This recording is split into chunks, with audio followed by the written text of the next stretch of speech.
Hello नमस्कार प्यारे साथियों, स्वागत है आप सभी का आपके अपने यूट्यूब चैनल एसीए पर। तो आप लोग, उम्मीद है आप लोग स्वस्थ होंगे, मस्त होंगे और अपनी तैयारी एक ज़बरदस्त तरीके से कर रहे होंगे। तो साथियों, जो हमारा टॉपिक चल रहा था उसका नाम पुरस्कार था। उसमें से एक क्लास हम लोगों ने कर ली थी। आज उसकी जो है दूसरी क्लास होने वाली है, समाप्ता, उसको हम पुरस्कार के टॉपिक को आज समाप्त करेंगे। तो साथ ही सैटरडे और संडे को अपनी क्लासें नहीं होती हैं, तो उसकी मतलब हॉलीडे रहा था। आज मंडे को हम लोग जो है अपनी पुरस्कार की दूसरी क्लास के साथ आपके सामने मौजूद हैं। तो बताएंगे सभी साथी एक बार कि क्या तैयार हैं आप लोग क्लास शुरू करने के लिए, और अगर तैयार हैं तो एक बार थम्स अप करेंगे, फिर उसके बाद हम लोग अपनी क्लास को स्टार्ट करते हैं।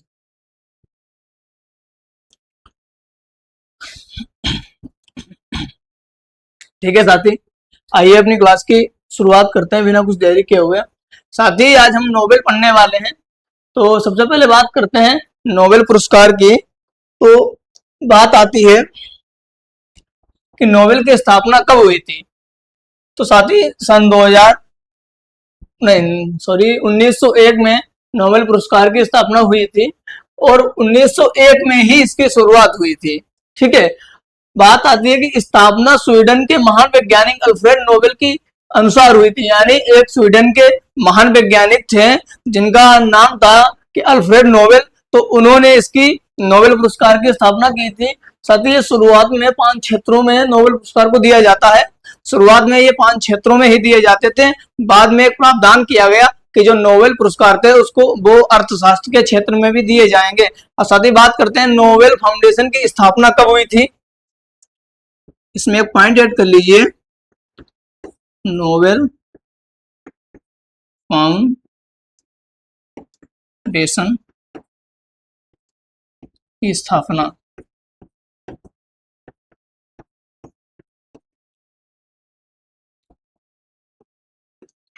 29 जून 1900 में। तो नोबेल फाउंडेशन की जो स्थापना हुई थी वो 29 जून 1900 में हुई थी। ठीक है, आगे बढ़ते हैं कि अब थोड़ी जानकारी अल्फ्रेड नोबेल के बारे में जान लेते हैं। ये स्वीडन के महान वैज्ञानिक थे, और 1867 में इन्होंने डायनामाइट की खोज की थी। ठीक है, और इनका जन्म जो हुआ था वो 1833 में इनका जन्म हुआ था, और 1896 में इनकी मृत्यु हुई थी। तो इनके बारे में इतनी जानकारी आप लोगों के लिए काफी है। अगर इनके बारे में अगर कोई क्वेश्चन बनता है तो इसमें से ही पूछा जाएगा, और विशेष इनके बारे में कुछ पूछा नहीं जाएगा। ठीक है, साथ ही आगे बढ़ते हैं कि ये 5 शुरुआत में 5 क्षेत्रों में दिए जाते थे। तो वो कौन कौन से क्षेत्र हैं। तो एक आता है साहित्य, दूसरा शांति, यानी साहित्य में दिया जाता था, शांति के क्षेत्र में दिया जाता था, और भौतिकी के क्षेत्र में, चिकित्सा के क्षेत्र में, और रसायन के क्षेत्र में। और ये 1967 में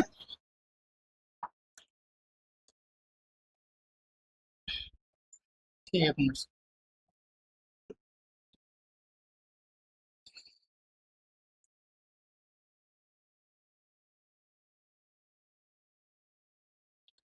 यहाँ पे कर रहा हूँ 1967 में घोषणा हुई कि नोबेल जो है वो अर्थशास्त्र के लिए भी प्रदान किए जाएंगे।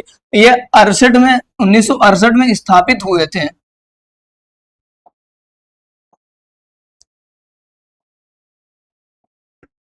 1968 में स्थापित स्थापित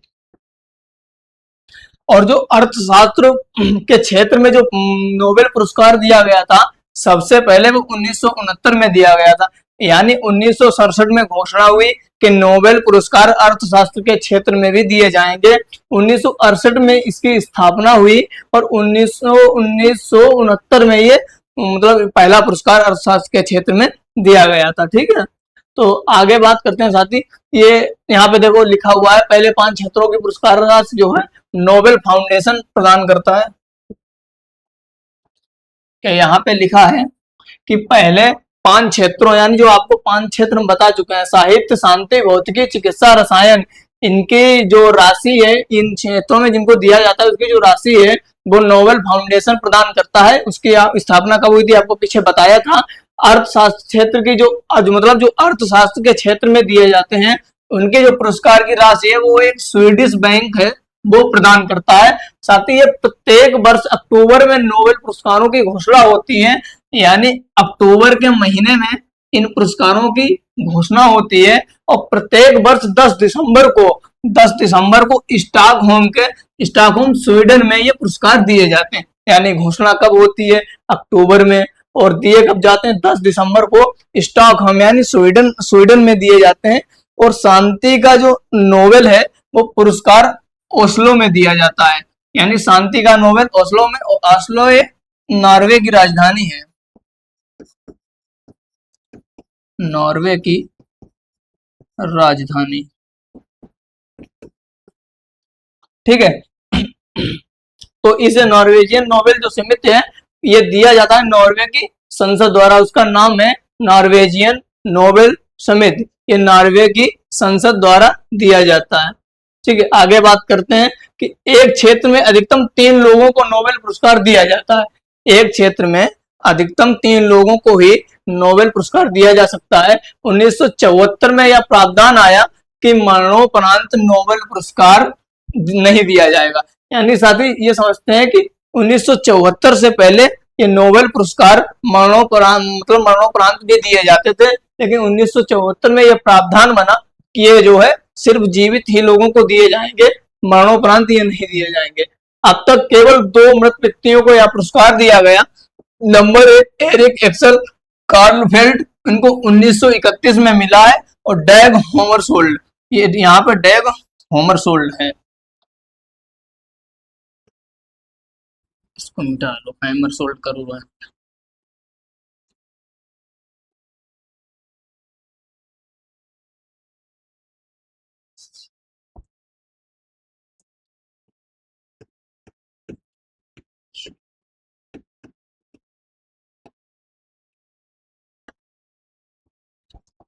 नंबर 1 एरिक एक्सेल कार्लेफ्ट 1931 में मिला, और नंबर 2 डैग हैमरसोल्ड, इनको 1961 में मिला। इन दोनों लोगों को मतलब मरणोपरांत दिया गया, इनके अलावा किसी को अभी तक मरणोपरांत नहीं दिया गया। ये 1974 में प्रावधान आया था, ठीक है। साथ ही उसके बाद आगे बात करते हैं कि सबसे अधिक बार नोबेल पुरस्कार किसे दिया गया। तो एक नाम आता है रेड क्रॉस को। रेड क्रॉस को वर्ष 1917, 1944 और 1963 में इनको सबसे अधिक बार नोबेल पुरस्कार दिया गया। रेड क्रॉस के संस्थापक कौन है?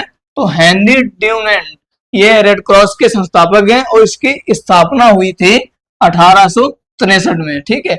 ये इनके संस्थापक हैं, और 1863 में इसकी स्थापना हुई थी, किसकी? रेड क्रॉस की। इसको सबसे अधिक बार मिल चुका है, और इसका सन है 1917, 1944 और 1963।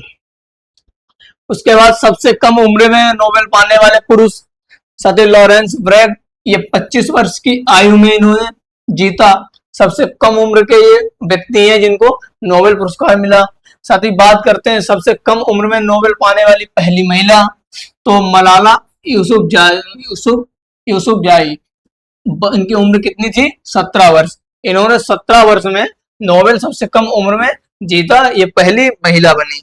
मलाला यूसुफजाई को 2014 में नोबेल पुरस्कार दिया गया, ठीक है। उसके बाद सबसे अधिक उम्र में नोबेल पुरस्कार पाने वाले व्यक्ति जॉन वी गुडिनफ, ये 97 वर्ष के थे। यानी सबसे कम उम्र के नोबेल पाने वाले पुरुष लॉरेंस ब्रेग, ये 25 वर्ष के। सबसे कम उम्र में नोबेल पाने वाली महिला मलाला यूसुफजाई, ये 17 वर्ष की, और इनको 2014 में नोबेल पुरस्कार मिला। साथ ही सबसे अधिक उम्र में नोबेल पुरस्कार पाने वाले व्यक्ति जॉन वी गुडिनफ, ये 97 वर्ष, ठीक है। इसको नोट कर लीजिएगा आप लोग।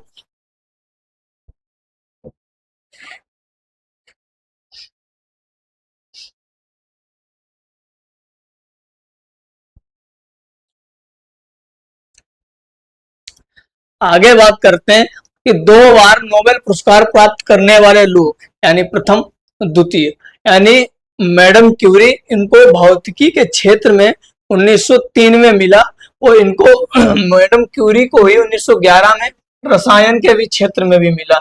यानी इन्होंने 2 बार नोबेल पुरस्कार जीता है, 1903 भौतिकी के क्षेत्र में और 1911 रसायन। साथ ही जॉन बॉर्डीन 1956 भौतिकी के क्षेत्र में, जॉन बोर्डिन 1972, इन्होंने दोनों मतलब भौतिकी के ही क्षेत्र में जीते हैं। और लिनस पॉलिंग इन्होंने 1954 में रसायन के क्षेत्र में, और इन्होंने 1962 में शांति के क्षेत्र में। साथ ही फ्रेडरिक सेंगर इन्होंने 1958 रसायन, और दूसरा वाला भी इन्होंने 1980 वो भी रसायन के क्षेत्र में ही जीता। इन्होंने भी दोनों एक ही क्षेत्र में जीते हैं। कार्ल बेरी शार्पलेस इन्होंने 2001 में रसायन के क्षेत्र में, और इन्होंने 2022 में अभी हाल ही में जीता है, ये भी रसायन के क्षेत्र में। ये जो व्यक्ति दिए हुए हैं ये 2 बार नोबेल पुरस्कार जीतने वाले व्यक्तियों के नाम हैं। तो इनको ये बहुत महत्वपूर्ण है, इनको याद रखना बहुत ही जरूरी है, तो देख लेना एक बार साथी। अब बात करते हैं कि अर्थशास्त्र के क्षेत्र में प्रथम नोबेल किसने जीता। ये 2 लोगों ने जीता था। बात है 1969। एक नाम है रेगनर फ्रिस, ये नॉर्वे के रहने वाले हैं। दूसरा नाम है जॉन टिनबर्गेन, ये नीदरलैंड के रहने वाले हैं। इन लोगों ने अर्थशास्त्र के क्षेत्र में सबसे पहले नोबेल पुरस्कार जीता 1969 में।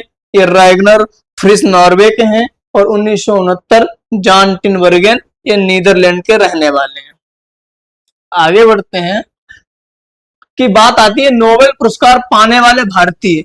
अब कौन कौन से कितने भारतीय जिन्होंने नोबेल पुरस्कार जीता, तो सबसे पहले नाम आता है रविंद्रनाथ टैगोर का। इन्होंने 1913 में साहित्य में जीता है। इनकी पुस्तक का नाम है गीतांजलि। ठीक है, रविंद्रनाथ टैगोर 1913 साहित्य के क्षेत्र में जीता है, पुस्तक है गीतांजलि। साथ ही ये पहले एशियाई भी हैं, ये पहले एशियाई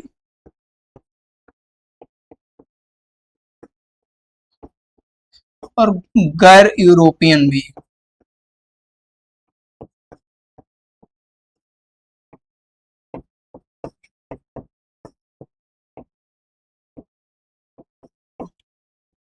रविन्द्रनाथ टैगोर ये पहले एशियाई भी हैं और गैर यूरोपियन भी। साथ ही दूसरा नाम आता है सीवी रमन।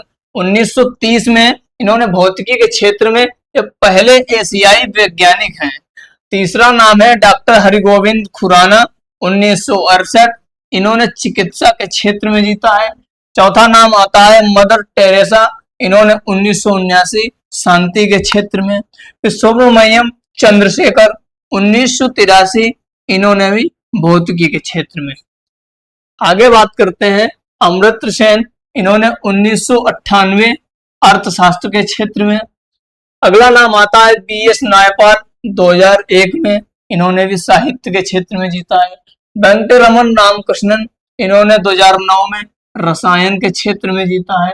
बात आती है कैलाश सत्यार्थी, 2014 शांति के क्षेत्र में। अभिजीत बनर्जी 2019 अर्थशास्त्र के क्षेत्र में। तो अमर्त्य सेन 1998 अर्थशास्त्र के क्षेत्र में, बीएस नायपाल 2001 साहित्य के क्षेत्र में, वेंकटरमन रामकृष्णन 2009 रसायन, और कैलाश सत्यार्थी 2014 शांति, और अभिजीत बनर्जी 2019 और अर्थशास्त्र के क्षेत्र में। तो ये अर्थशास्त्र के क्षेत्र में पहले वैज्ञानिक हैं। अर्थशास्त्र क्षेत्र के पहले वैज्ञानिक कौन? अमर्त्य सेन, पहले वैज्ञानिक। ठीक है साथी, इनके बारे में एक पॉइंट ये भी याद रखना है कि अर्थशास्त्र के क्षेत्र में क्षेत्र के पहले वैज्ञानिक जिन्होंने 1998 में अमर्त्य सेन नाम है इनका, नोबेल पुरस्कार जीता था। ठीक है साथी, आगे बात करते हैं। ये जो है वेंकटेश, एक इनके बारे में लिख लीजिएगा, ये रसायन के पहले वैज्ञानिक हैं। रसायन में पहले वैज्ञानिक। ठीक है, आगे बात करते हैं साथी कि 2025 के नोबेल विजेता कौन है। तो सिमोन साकागुची, ये जापान की रहने वाली है। ये देखो, ये इतने नाम दिए हुए हैं, ये चिकित्सा के क्षेत्र में इन्होंने 2025 में नोबेल जीता। बाकी उसके नीचे भौतिकी के क्षेत्र में इन्होंने जो है नोबेल जीता, और ये बाकी जो नाम दिए नीचे, ये रसायन के क्षेत्र में इन्होंने नोबेल जीता। ये सब 2025 के नोबेल पुरस्कार विजेता हैं, ये लेटेस्ट हैं और आगामी परीक्षाओं में पूछे जाने के सबसे ज्यादा चांस इन्हीं के हैं। एक नाम आता है चिकित्सा के क्षेत्र में सिमोन सागागुची, ये जापान की रहने वाली है। दूसरा नाम मैरी ई ब्रंको, ये अमेरिका की रहने वाले हैं। और फ्रेड रैम्सडोल, ये भी अमेरिका के। इन्होंने 2025 में चिकित्सा के क्षेत्र में नोबेल पुरस्कार जीता है। अब बात करते हैं भौतिकी की, तो जॉन क्लार्क, ये ब्रिटेन के रहने वाले हैं। और मिशेल एच डेवोरेट, ये फ्रांस के हैं। और जॉन एम मार्टिनिस, ये जो है अमेरिका के रहने वाले हैं। उसके बाद बात आती है रसायन, सुसुमु कितागावा, ये जापान के हैं। ठीक है। रिचर्ड रॉबसन, ये ऑस्ट्रेलिया के हैं। और उमर एम यागी, ये अमेरिका के। ये लेटेस्ट 2025 के नोबेल पुरस्कार जीतने वाले चिकित्सा के क्षेत्र में, भौतिकी के क्षेत्र में और रसायन के क्षेत्र में। उसके आगे बात करते हैं साथी कि जो है साहित्य के क्षेत्र में लास्लो क्रास्नाहोरकोई, ये हंगरी की हैं। ठीक है। उसके बाद शांति में मारिया कोरिना मचाडो, ये वेनेजुएला के रहने वाले हैं। और अर्थशास्त्र के क्षेत्र में जोएल मोकिर, ये अमेरिका। और दूसरा नाम आता है फिलिप एगियन, फ्रांस। और तीसरा नाम आता है पीटर हाविड, ये कनाडा के रहने वाले हैं। इन्होंने साहित्य के क्षेत्र में और शांति के क्षेत्र में और अर्थशास्त्र के क्षेत्र में 2025 में नोबेल पुरस्कार जीता है। आगे बात करते हैं साथी ऑस्कर पुरस्कार की। ठीक है। नोबेल हमारा समाप्त हो चुका है, उसके बाद हम ऑस्कर की बात करते हैं। यह पुरस्कार फिल्म जगत का सबसेट पुरस्कार है। यानी ऑस्कर पुरस्कार जो है वो फिल्म जगत, मतलब film, best actor, best director, best जो भी है उनको दिया जाता है। तो इसकी स्थापना हुई थी 1927 में और ये देने की शुरुआत हुई थी 1929 में। यह पुरस्कार डॉल्बी थिएटर हॉलीवुड में प्रदान किए जाते हैं।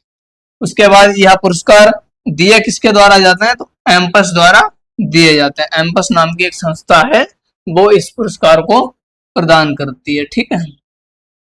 आगे बात करते हैं साथी कि सबसे ज्यादा बार ऑस्कर पुरस्कार, सबसे ज्यादा बार, ये मक्खी बहुत परेशान करती है, कि सबसे ज्यादा बार ऑस्कर पुरस्कार पाने वाले व्यक्ति, एक नाम आता है साथी वाल्ट डिज्नी। इनको सबसे ज्यादा बार ऑस्कर पुरस्कार दिया गया है। 22 अकादमी अवार्ड इनको मिले हैं और प्लस 4 मानद अवार्ड मिले हैं। यानी जो वाल्ट डिज्नी है ये कुल 26 बार ऑस्कर जीत चुके हैं। यानी 22 अकादमी अवार्ड और 4 मानद अवार्ड। सबसे ज्यादा ऑस्कर जीतने वाली फिल्म, नंबर 1 पे नाम आता है बेन-हर 1959 में, इसको जो है 11 पुरस्कार मिले थे। दूसरा नाम आता है टाइटैनिक 1997, 11 पुरस्कार। तीसरा नाम आता है the Lord of the rings 2003, 11 पुरस्कार। यानी सबसे ज्यादा बार ऑस्कर जीतने वाली 3 फिल्में हैं बेन-हर 1959, 11 पुरस्कार, टाइटैनिक 1997, 11 पुरस्कार, the Lord of the rings 2003, 11 पुरस्कार। तो इनका नाम याद रखेंगे। आगे बात करते हैं साथी कि ऑस्कर अवार्ड पाने वाले भारतीय कौन कौन से हैं। नाम आता है भानु हतैया 1983, ये ऑस्कर पाने वाली भारत की पहली महिला है। कौन है साथी? भानु हतैया, ये 1983 ऑस्कर पाने वाली भारत की पहली महिला। इन्होंने जो है गांधी फिल्म में कॉस्ट्यूम डिजाइनिंग के लिए इन्हें अवार्ड मिला था। काहे के लिए मिला था? कॉस्ट्यूम डिजाइनिंग के लिए इनको अवार्ड मिला था। दूसरा नाम आता है सत्यजीत रे 1992, यह भारतीय फिल्म निर्देशक, ऑस्कर पाने वाले भारत के पहले पुरुष। ठीक है। एक नाम आता है AR रहमान 2009, इन्होंने 2009 में जीता। उसके बाद इस्लाम डॉग मिलियनेयर, ये जय हो, इनका जो संगीत था उसका नाम था जय हो, इन्होंने उसके लिए जीता था। गुलजार, इन्होंने 2009 में जय हो गीत के लिए इन्होंने भी जीता। ठीक है। रेसुल उकुट्टी 2009 में इन्होंने साउंड मिक्सिंग के लिए जीता था। तो इतने ये नाम आपको याद रखने हैं, ठीक है। साथ ही सत्यजीत रे ने इनको पद्म,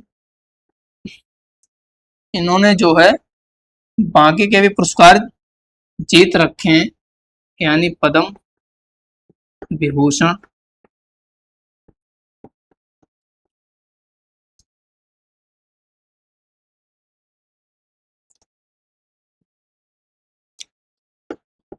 विभूषण, पद्म भूषण, पद्मश्री, ठीक है साथी। इन्होंने ऑस्कर अवार्ड तो जीता ही है, पद्म विभूषण भी जीता है और पद्म भूषण भी इनको मिला है और पद्मश्री भी इनको मिला है, साथ ही इनको भारत रत्न भी मिला है। तो सत्यजीत के बारे में, सत्यजीत रे के बारे में इनको इतनी जानकारी याद रखनी है। 1992 में इन्होंने ऑस्कर पाने वाले पहले पुरुष हैं, ठीक है। भारतीय फिल्म के निर्देशक रहे हैं और इन्होंने पद्म विभूषण भी जीता है, पद्म भूषण भी, पद्मश्री भी और भारत रत्न भी ये जीत चुके हैं। आगे बात करते हैं साथी कि ऑस्कर में नामित फिल्में, यानी कौन कौन सी फिल्में हैं जो ऑस्कर में नामित हुई हैं, जिन्होंने अवार्ड जीते हैं। तो पहली जो भारतीय नामित फिल्म है उसका नाम है मदर इंडिया, 1957।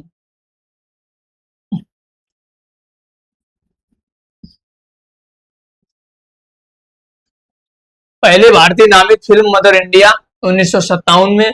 और जो है एक आती है वन बैटल आफ्टर अंदर, यह निर्देशक, इसके निर्देशक जो है पॉल थॉमस एंडरसन है। ये जो है ऑस्कर में नामित फिल्म है। उसके बाद अब जो है ऑस्कर में अवार्ड जो है 2026 में किस फिल्म को दिया गया, तो जो सबसे सर्वश्रेष्ठ फिल्म है वन बैटल आफ्टर अंदर, और इसके जो सर्वश्रेष्ठ अभिनेता हैं वो माइकल वी जॉर्डन, सर्वश्रेष्ठ जो अभिनेत्री हैं जैसी बकली, और सर्वश्रेष्ठ निर्देशक हैं पॉल थॉमसन एंडरसन। यानी 2026 में ऑस्कर जीतने वाली कौन सी फिल्म है साथी? अगर ये क्वेश्चन बनता है तो आप लगाएंगे वन बैटल आफ्टर अनदर। और उसके सर्वश्रेष्ठ अभिनेता कौन है? तो माइकल बी जॉर्डन। सर्वश्रेष्ठ अभिनेत्री कौन है? तो जैसी बकली। तो सर्वश्रेष्ठ निर्देशक कौन है? Paul Thomson Anderson. ये लेटेस्ट वाला है तो ये आने के ज्यादा चांस हैं। उसके बाद साथी आगे बढ़ते हैं, बात करते हैं ग्रैमी पुरस्कार की। तो ग्रैमी पुरस्कार की स्थापना 1958 में हुई थी। जो है पहला पुरस्कार 4 मई 1959 में दिया गया था, यानी स्थापना 1958 और दिया कब गया पहला? तो 4 मई 1959 में। यह अमेरिका देश का पुरस्कार है, यानी ये अमेरिका का पुरस्कार है। और यह अंग्रेजी भाषा संगीत के लिए दिया जाता है। पहले जो भारतीय हैं जिनको मिला है वो है पंडित रविशंकर, इनको 1968 में मिला है। पहली भारतीय महिला जो है तन्वी शाह, इनको 2010 में जीतने वाली है। पहले भारतीय पंडित रविशंकर 1968, पहली भारतीय महिला तन्वी शाह 2010। आगे बात करते हैं साथी कि 2025 के जो ग्रैमी पुरस्कार विजेता हैं तो वो कौन है? केंड्रिक लैमर, ये नॉट लाइक अस, ठीक है। बियॉन्से, काउबॉय कार्टर, इनका जो है वो है चैपल रोयन, इनकी जो रचना जो भी है उपन्यास है the rise and fall of A Midwest princess. Sabrina carpenter, ये शॉर्ट एंड स्वीट इनकी रचना है। लेडी गागा और ब्रूनो मार्स, तो इनको डाई विद ए स्माइल। इन्होंने इसी 2025 के विजेता हैं ग्रैमी, तो इन्होंने 2025 में जीते हैं। आगे बात करते हैं साथ ही रमन मैग्सेसे की। तो स्थापना 1957, रमन मैग्सेसे की स्थापना 1957। इसे एशिया का नोबेल कहा जाता है, यानी रमन मैग्सेसे पुरस्कार को एशिया का नोबेल कहा जाता है। यह पुरस्कार फिलीपींस की सरकार द्वारा देश के तीसरे राष्ट्रपति रमन मैग्सेसे की याद में दिया जाता है। ये दिए जाने की शुरुआत जो हुई 1958 से हुई। ये हर वर्ष 31 अगस्त को मनीला में दिए जाते हैं, ठीक है। आगे बात करते हैं साथी कि रमन मैग्सेसे जो है ये 5 क्षेत्रों में दिए जाते हैं। नंबर 1 शासकीय सेवा, सामुदायिक नेतृत्व, जनसेवा, पत्रकारिता साहित्य और सृजनात्मकता कला, अंतरराष्ट्रीय समझ और शांति के लिए। 2001 से यह 6 क्षेत्रों में दिए जाने लगे थे। जो छठा क्षेत्र था उसका नाम है उद्गामी नेतृत्व। 2009 से उद्गामी नेतृत्व को पुनः हटा दिया गया, यानी पहले ये 5 क्षेत्रों में दिए जाते थे, फिर 2001 से एक प्रावधान बना कि ये 6 क्षेत्रों में दिए जाएंगे। जो छठा क्षेत्र था उसका नाम है उद्गामी नेतृत्व। लेकिन 2001 से ये 2008 तक ही 6 क्षेत्रों में दिए गए और 2009 से ये उद्गामी नेतृत्व जो क्षेत्र था उसको पुनः हटा दिया गया था। आगे साथ ही बात करते हैं कि रमन मैग्सेसे पाने वाले भारतीय, यानी नाम आता है विनोबा भावे। 1958 में इन्होंने जीता। ये पहले भारतीय सामुदायिक नेतृत्वकर्ता थे। चिंतामणि देशमुख, यानी उन्होंने 1959 में जीता। मदर टेरेसा 1962 में, यह पहली महिला है। वर्गीज कुरियन, इन्होंने 1963 में। और जयप्रकाश नारायण, इन्होंने 1965 में जीता।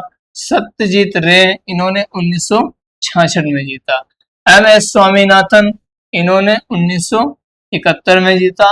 और एम.एस. सुब्बुलक्ष्मी, इन्होंने 1974 में जीता। साथ ही अरुण शौरी 1982, यानी रमन मैग्सेसे पाने वाले भारतीय विनोबा भावे 1958, ये पहले भारतीय सामुदायिक नेतृत्वकर्ता हैं। चिंतामणि देशमुख 1959, मदर टेरेसा 1962, ये पहली महिला है। वर्गीज कुरियन 1963, जयप्रकाश नारायण 1965, सत्यजीत रे 1966, एम.एस. स्वामीनाथन 1971 में, एम.एस. सुब्बुलक्ष्मी 1974 में, अरुण शौरी 1982 में रमन मैग्सेसे पुरस्कार पाने वाले। साथ ही आगे बात करते हैं कि जो है पंडित रविशंकर, इन्होंने 1992 में जीता। किरण बेदी, इन्होंने 1994 में जीता। अरुणा राय, इन्होंने 2000 में जीता। साथ ही दिल्ली के पूर्व मुख्यमंत्री अरविंद केजरीवाल, इन्होंने 2006 में जीता। और भारत वाटवानी और सोनम वांगचुक, यानी 2018 में इन 2 लोगों ने जीता। रवीश कुमार 2019 में इन्होंने जीता। डॉक्टर रवि कन्नन आर, इन्होंने अभी लेटेस्ट हाल में 2023 में ही जीता है। साथ ही बात करते हैं 2025 में किसने जीता है, तो 3 नाम आते हैं, जिसमें से एक नाम है एजुकेट गर्ल्स, जो 2025 के विजेता हैं। साथ ही दूसरा नाम आता है शाहिना अली, यह भी 2025 की विजेता है।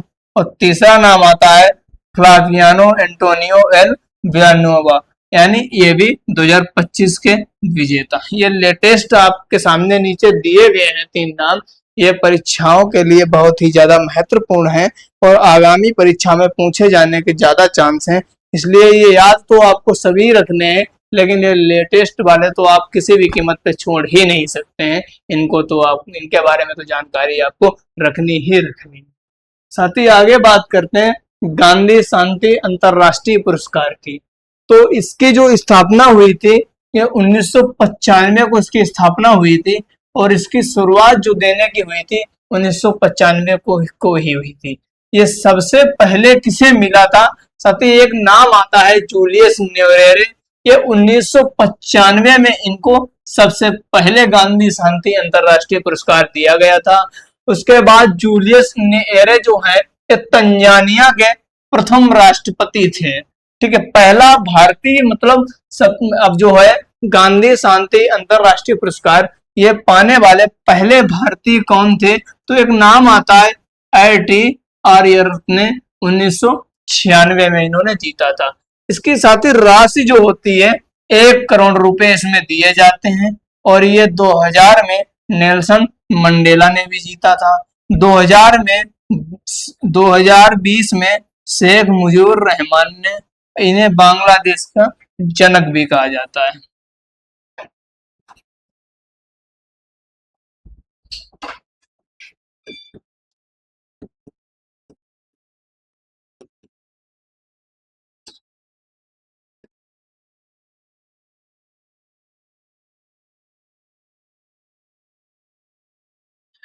साथ ही 2000 में नेल्सन मंडेला, 2020 में शेख मुजीबुर रहमान, ये बांग्लादेश के पिता भी इन्हें कहा जाता है।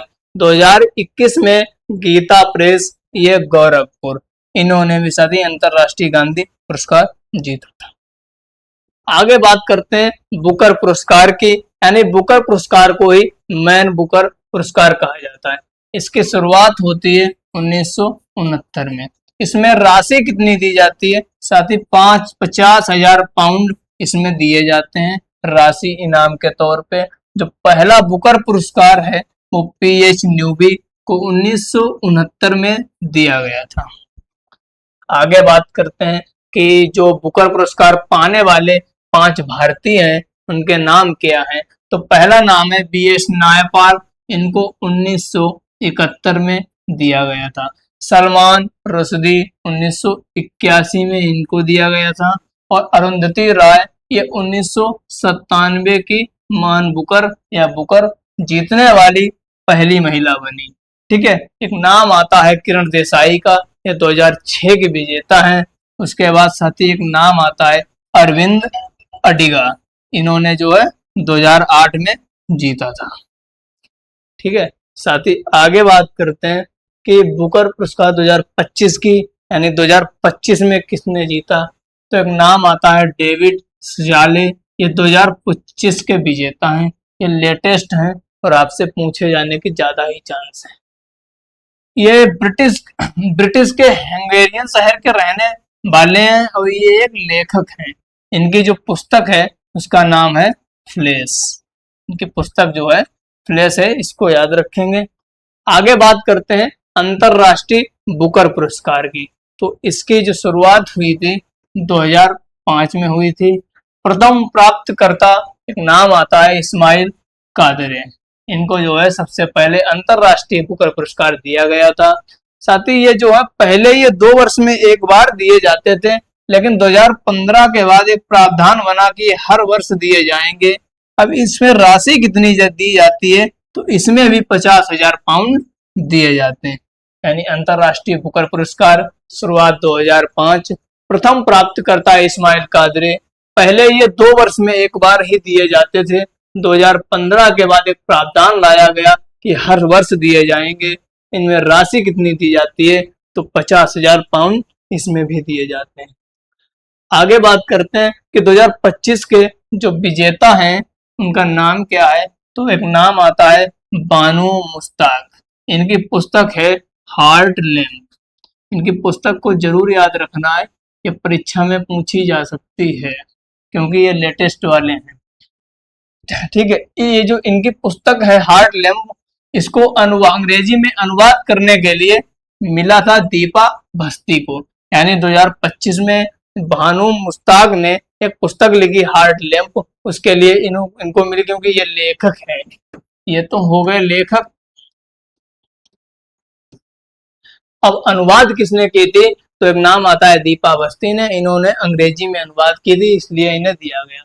2026 के विजेता इनका एक उपन्यास है ताइवान ट्रेवलॉग, इसको दिया गया था। इसके मूल लेखक कौन है? तो एक नाम आता है यांग सुआंग जी, ये ताइवान ट्रेवलॉग के लेखक है और 2026 के अंतरराष्ट्रीय बुकर पुरस्कार के विजेता हैं।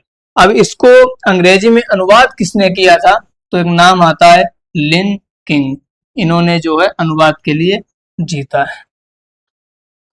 तो अपनी क्लास यहीं पे समाप्त होती है। आज आपका ये जो पुरस्कार वाला चैप्टर है ये खत्म हो गया। आई होप आपको समझ आया होगा। और नीचे कमेंट्स में आप लोग अपनी प्रतिक्रिया अवश्य दीजिएगा, बताया करिए कैसे लगती है हमारी क्लास। और कल से हमारा नया टॉपिक शुरू होगा, तो ठीक है, कैसी लगी क्लास जरूर बताइएगा। और मिलते हैं आप सबको नई क्लास में अपनी। नमस्कार, जय हिंद।